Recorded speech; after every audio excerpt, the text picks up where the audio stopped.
শিক্ষা ব্যৱস্থা কন্ট্ৰোল কৰিব নোৱাৰা শিক্ষা বিভাগ গো বেক ছাত্ৰ ছাত্ৰী শৈক্ষিক ভৱিষ্যতক লৈ হেতালি খেলা শিক্ষামন্ত্ৰী গো বেক অপদাৰ্থ শিক্ষামন্ত্ৰী গো বেক অপদাৰ্থ শিক্ষামন্ত্ৰী go back Ramesh Pegu go back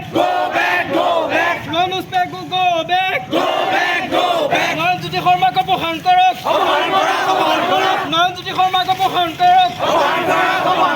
সেবাৰ চেয়াৰমেনক অপসাৰণ কৰক সেবাৰ চেয়াৰমেনক অপসাৰণ কৰক শিক্ষা বিভাগক সংস্কাৰ কৰিব নোৱাৰা অসম চৰকাৰ হাই হাই সেৱা সংস্কাৰ কৰিব নোৱাৰা শিক্ষা বিভাগ হাই হাই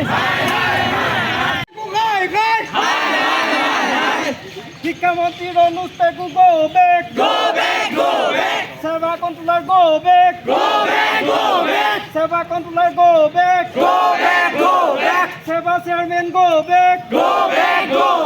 Ramesh Sanjayan go back Ramesh Sanjayan go back Nayanjyoti Sharma মুৰ্দাবাদ নয়নজ্যোতি শৰ্মাক অপসাৰণ কৰক নয়নজ্যোতি শৰ্মাক অপসাৰণ কৰক সেৱাৰ চেয়াৰমেন অপসাৰণ কৰক ছাত্ৰ ছাত্ৰীক লৈ হেতালি খেলা বন্ধ কৰক ছাত্ৰ ছাত্ৰীক লৈ হেতালি খেলা বন্ধ কৰক সেৱা controller go back SEBA controller কি ক'ব এই বিষয়ে নিশ্চিতভাৱে ক'ব লাগিব যে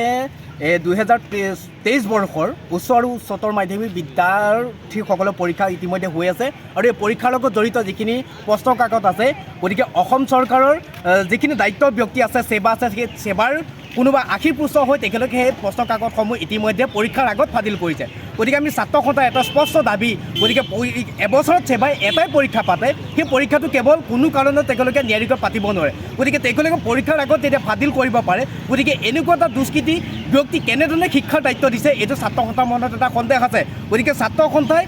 ১৭খন ছাত্ৰ সন্থাৰ নেতৃত্বত আজি প্ৰতিখন আঞ্চলিক ছাত্ৰ সন্থাই সেৱাৰ অধ্যক্ষ পৰীক্ষাৰ পঞ্জীয়ক আৰু অসমৰ শিক্ষামন্ত্ৰী মহোদয়ৰ প্ৰতিকৃতি দাহ কৰা হৈছে আৰু প্ৰতিকৃতি দাহৰ এটাই লক্ষ্য আছে যে তেখেতলোকৰ যিখিনি ভুল আছে এই ভুলখিনি সংশোধন হ'ব লাগে আৰু ছাত্ৰ ছাত্ৰীয়ে যাতে তেখেতলোকৰ ভুলৰ কাৰণে হাৰাশাস্তিত ভুগিব নালাগে আৰু ছাত্ৰ ছাত্ৰীৰ শৈক্ষিক জীৱনক লৈ যাতে কোনোদিন হেতালি নেখেলে আৰু ছাত্ৰ ছাত্ৰীৰ যিখিনি দায়িত্ব আৰু নৈতিকতা আছে এই নৈতিকতাৰ ভিত্তিত যাতে নিয়াৰিকৈ পৰীক্ষা আগন্তুক দিনত পাতিব পাৰে তাৰ ক্ষেত্ৰত তেখেতলোকে গুৰুত্বপূৰ্ণ ভূমিকা ল'ব লাগে আৰু তাৰ লগত জড়িত যিখিনি ব্যক্তি জড়িত হৈ আছে তেখেতলোকক কঠোৰৰ পৰা কঠোৰতৰ শাস্তি প্ৰদান কৰিব লাগে আৰু এই